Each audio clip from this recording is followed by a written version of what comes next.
কেকটা শুধু দেখুন, দেখতে কতটা সুন্দর হয়েছে, পেছনটাও কত সুন্দর, একদম জালি জালি। দেখুন কতটা নরম আর সফট হয়েছে। গাজর দিয়ে যে এত সুন্দর কেক তৈরি করে নেওয়া যায়, আপনারা একবার তৈরি না করলে কিন্তু বুঝতেই পারবেন না। এইভাবে কেক তৈরি করে যদি বাচ্চাদের টিফিনে দেওয়া যায়, তারা কিন্তু খুব মজা করে খাবে। আর তার সঙ্গে সঙ্গে বাড়ির বয়স্ক লোক থেকে সবাই কিন্তু খুবই পছন্দ করবে। তাই আমার অনুরোধ রইল, একবার হলেও এই কেকটা তৈরি করে খাওয়া। আমি ভেতরটা কেটে দেখাচ্ছি, দেখুন ভেতরটা কেমন হয়েছে। দেখুন শুধু কেকটা কতটা সুন্দর হয়েছে।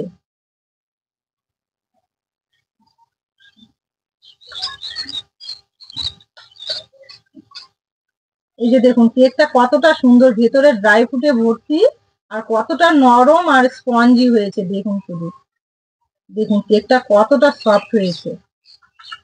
যেমন দেখতে সুন্দর, তেমন কিন্তু খেতেও ভালো লাগবে। নমস্কার বন্ধুরা, কাজলি ভিলেজ ফুডে সবাইকে অনেক অনেক স্বাগত জানিয়ে অন্য দিনের মতো আবারও নতুন একটা রেসিপি নিয়ে চলে এসেছি।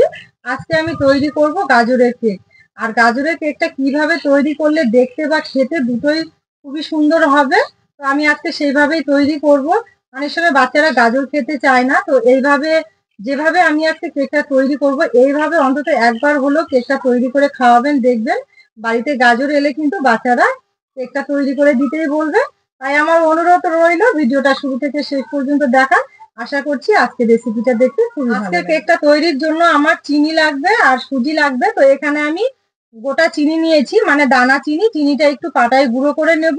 আর তার সঙ্গে এখানে আমি হাফ বাটি সুজি নিয়েছি, সুজিটাও একটু পাটায় গড়িয়ে নেব। প্রথমে আমি সুজিটা গুঁড়ো করে নেব।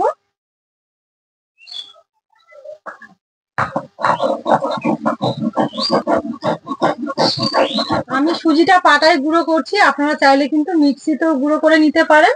আর সুজিটা খুব বেশি গুঁড়ো করার দরকার নেই, 3 থেকে 4 বার একটু গড়িয়ে নিলেই হয়ে যাবে। একটু দানা দানা থাকলেও অসুবিধা নেই। আবার আপনারা কিন্তু প্যাকেটের এমনি সুজিও দিতে পারেন, অসুবিধা নেই। এবার আমি সুজিটা তুলে নেব। আমি তুলে নিয়ে এবার আমি চিনিটাও বেটে নেব। আর চিনি নিয়েছি আমি হাফ বাটি। চিনিটা আমার বেটে নেওয়া হয়ে গেছে, তুলে নেব। এবার আমি গাজরের কেকের জন্য এখানে আমি 4টে গাজর নিয়েছি। গাজরগুলো কিন্তু ওপরের চোচাটা ছাড়িয়ে নিয়েছি, আর দুই পাশে একটু কেটে নিয়ে পরিষ্কার করে ধুয়ে নিয়েছি। এবার আমি গাজরটা এই গ্রেটারের সাহায্যে ভালো করে গ্রেট করে নেব।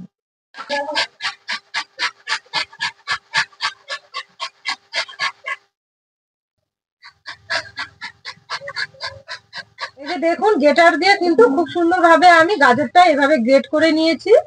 নুন ধরিয়ে দিয়েছি, এবার কড়াইটা বসিয়ে দেব।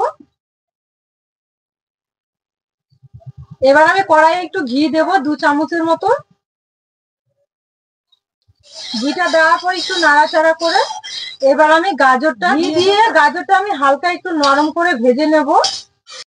এবার গাজরের মধ্যে দেব আমি একটু চিনি, 2 থেকে 3 চামচের মতো। চিনিটা দেওয়ার পর নেড়ে চেড়ে গাজরটা আমি খুব সুন্দর করে নরম করে নেব। যদি আপনারা কেক তৈরি করেন গাজর দিয়ে, দেখবেন খেতে খুবই ভালো লাগবে। আর একবার তৈরি করলে কিন্তু বারবার ইচ্ছে করবে এইভাবে গাজরের কেক তৈরি করার। আজকে আমি যেভাবে তৈরি করছি, অবশ্যই এইভাবে একবার তৈরি করবেন। এইভাবে তৈরি করে খেলে কিন্তু খেতে খুবই সুস্বাদু হবে। চিনি দেওয়ার পর গাজরটা একটু নেড়ে চেড়ে নরম করে নিয়েছি। এবার দেবো আমি খুব অল্প পরিমাণে দুধ। আমি গাজরের মধ্যে একটু দুধ দিয়েছি, আপনারা গাজরের দুধ না দিয়েও করে নিতে পারেন, তবে গাজরটা একটু নরম করে নেবেন, তাহলেই হবে। গাজরটা আমি একদম রেডি করে নিয়েছি, হয়ে গেছে। এবার নামিয়ে নেব উনুনের আঁচ থেকে।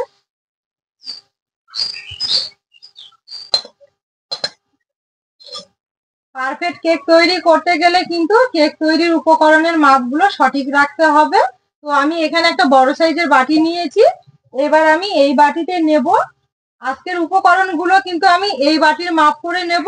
এবার এই বাটিতে আমি নিয়েছি চিনির গুঁড়ো হাফ বাটি। এই হাফ বাটি চিনি আমি ঢেলে দেব। বাটিরই 4 ভাগের 1 ভাগ সাদা তেল।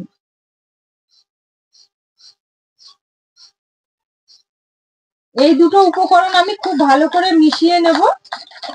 একটু সময় ধরে ভালো করে মিশিয়ে নিতে হবে। চিনি আর তেলটা আমি খুব ভালো করে মিশিয়ে নিয়েছি। দেখুন এইভাবে মিশিয়ে নিয়েছি। এবার দেব আমি ওই বাটিরই 1 বাটি দুধ। দুধটা আমি আগে জাল করে ঠান্ডা করে নিয়েছি। এখানে কিন্তু কোনো রকমের ফ্রিজের দুধ বা ফ্রিজের ঠান্ডা কোনো উপকরণ মেশানো যাবে না কেক তৈরিতে। দুধটা খুব ভালো করে মিশিয়ে নেব তেল আর চিনির সঙ্গে। এবার দেব আমি ওই বাটিরই 1 বাটি ময়দা। ময়দাটা দেওয়ার পরও খুব ভালো করে মিশিয়ে নেব এইভাবে। কেকের ব্যাটার তৈরি করতে গেলে কিন্তু একদিক করে ঘুরিয়েই তৈরি করে নিতে হবে, এলোমেলো করে ঘুরিয়ে নেওয়া যাবে না, তাহলে কিন্তু কেকটা খুব ভালো তৈরি হবে না। আর যদি একদিক করে ঘুরিয়ে নেন, ব্যাটারটা খুব সুন্দর করে তৈরি করে নেন একটু সময় ধরে, তাহলে কিন্তু কেকটা খুবই সুন্দর তৈরি হবে। দেবো আমি এই বাটিরই 1/2 বাটি সুজি। যে সুজিটা আমি পাটায় গুঁড়ো করে নিয়েছি, সেই সুজিটা দেওয়ার পর আবারও খুব ভালো করে ফেটিয়ে নেবো এভাবে। সুজিটা দেওয়ার পরও কিন্তু আমি খুব ভালো করে ফেটিয়ে নিয়েছি। এবার আমি এখানে কিছু ড্রাই ফ্রুট নিয়েছি, চেরি, কাজু, কিশমিশ। এই ড্রাই ফ্রুট গুলো এবার দেবো। দেওয়ার আগে আমি 1 চামচ ময়দা দিয়ে ড্রাই ফ্রুটটা ভালো করে এইভাবে মিশিয়ে, মধ্যে যদি একটু ময়দা দিয়ে এইভাবে মিশিয়ে নেন, তাহলে কিন্তু কেকের সব জায়গায় ছড়িয়ে থাকবে, এক জায়গায় জড়ো হবে না, আর খুব সুন্দর হবে। এভাবে একটু মিশিয়ে নিতে হবে ময়দার সঙ্গে। এবার আমি ড্রাই ফ্রুট গুলো দিয়ে দেবো। তবে আমি এখানে এগুলো ড্রাই ফ্রুট দিয়েছি, আপনারা চাইলে কিন্তু পছন্দ মতো ড্রাই ফ্রুট দিতে পারেন। তবে আপনারা যে কোনো ড্রাই ফ্রুট দিতে পারেন বা ফুটিও দিতে পারেন। আবারও ড্রাই ফ্রুটটা দেওয়ার পর খুব ভালো করে ফেটিয়ে নেবো এইভাবে। দেখুন ড্রাই ফ্রুটটা দেওয়ার ফলে কিন্তু কত সুন্দর চারিদিকে ছড়িয়ে রয়েছে আর কতটা সুন্দর লাগছে দেখতে। ড্রাই ফ্রুটটা দেওয়ার পর খুব ভালো করে ফেটিয়ে নিয়েছি। এবার আমি কিছুক্ষণের জন্য এটা ঢেকে রাখবো। কেকটা ব্রেড করার জন্য এখানে আমি একটা কড়াই নিয়েছি আর কড়াইয়ে বালি দিয়েছি। এবার বালিটা 5 মিনিট আমি গরম করে নেব। তবে আমি এখানে বালি দিয়েছি, আপনারা চাইলে কিন্তু লবণের মধ্যে বসিয়েও করে নিতে পারবেন, বালির জায়গায় লবণও দিতে পারবেন।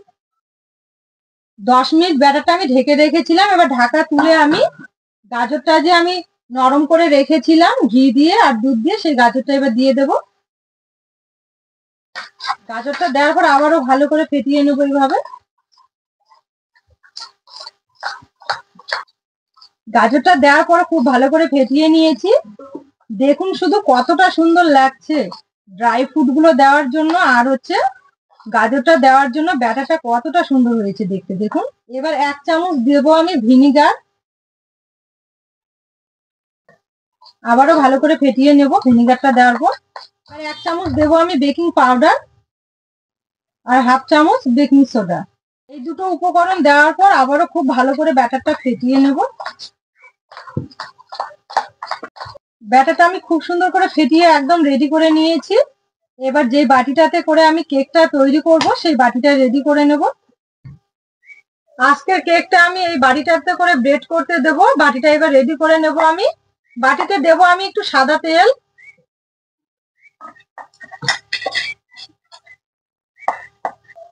তেলটা দেওয়ার পর বাটিটা ভালো করে মেখে নেব। পুরো বাটিটায় তেলটা আমি এইভাবে মেখে নিয়েছি। এবার আমি এই বাটির মাপ করে একটা কলা পাতা কেটে নিয়েছি। এখানে আমি কলা পাতা নিয়েছি, আপনারা চাইলে কিন্তু বাটার পেপার বা খাতার পেজও দিতে পারেন। এবার আমি এই কলা পাতাটা মাঝখানে এইভাবে বসিয়ে দিয়েছি সমান করে। বসিয়ে দেওয়ার পর এই কলা পাতার উপরেও আমি একটু সাদা তেল লাগিয়ে নেব, যাতে কেকটা আমার তাড়াতাড়ি ছেড়ে আসে।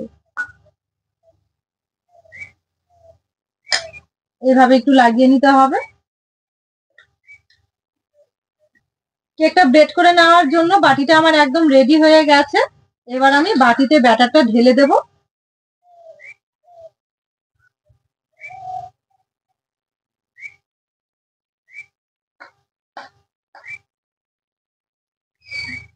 এবার বাটিটা আমি এভাবে একটু ঝাঁকিয়ে নেব, ভেতরে যদি কোনো হাওয়া থাকে সেটা বেরিয়ে যাবে। বালিটা আমি খুব ভালো করে 5 মিনিট গরম করে নিয়েছি। এবার বালিতে একটা স্ট্যান্ড বসিয়ে দেবো এভাবে। এবার আমি সাবধানে ব্যাটারের বাটিটা বসিয়ে দেবো মাঝখানে।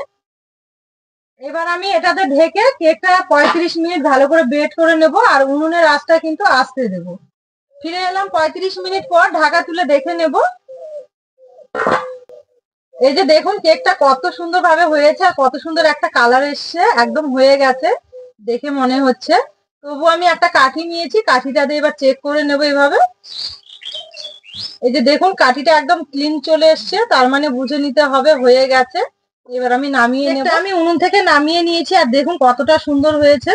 এবার একটু আমি ঠান্ডা করে নেব, তারপর খুলে নেব। কেকটা আমি একটু ঠান্ডা করে নিয়েছি। এবার এই ছুরির সাহায্যে চারিধারে এইভাবে একটু ছাড়িয়ে নেব, তাহলে কিন্তু কেকটা খুব সহজেই উঠে আসবে। এভাবে একটু চারিদিকে ছাড়িয়ে নিতে হবে। এবার আমি এই প্লেটের মধ্যে এইভাবে উপর করে দেব, দিয়ে একটু হাত দিয়ে থাবা দিলেই খুলে যাবে। এই যে দেখুন কত সুন্দরভাবে কেকটা ছেড়ে এসেছে বাটি থেকে। দেখুন কেকটা কতটা সুন্দর হয়েছে, দেখতে কত সুন্দর হয়েছে কেকটা, একদম নরম। দেখুন কতটা সুন্দর হয়েছে। এবার আমি পেছন থেকে এই কলা পাতাটা ছাড়িয়ে নেব এইভাবে।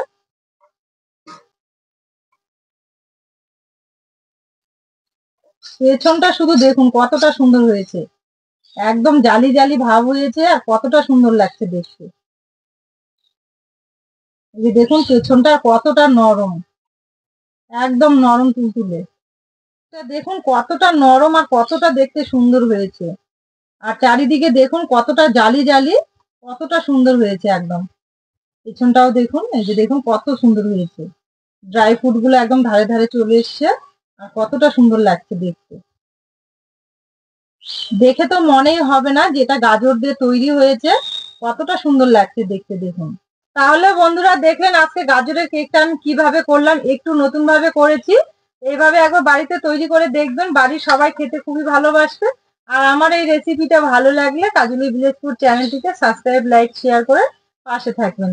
আর পাশে থাকা বেল আইকনটি ক্লিক করবেন সবার আগে নোটিফিকেশন পাওয়ার জন্য। আর যারা ফেসবুক থেকে দেখছেন পেজটা ফলো করবেন। আজকের ভিডিওটা আমি এখানেই শেষ করছি, আবার দেখা হবে নতুন রেসিপি নিয়ে। সবাই খুব ভালো থাকবেন, সুস্থ থাকবেন, সাবধানে থাকবেন।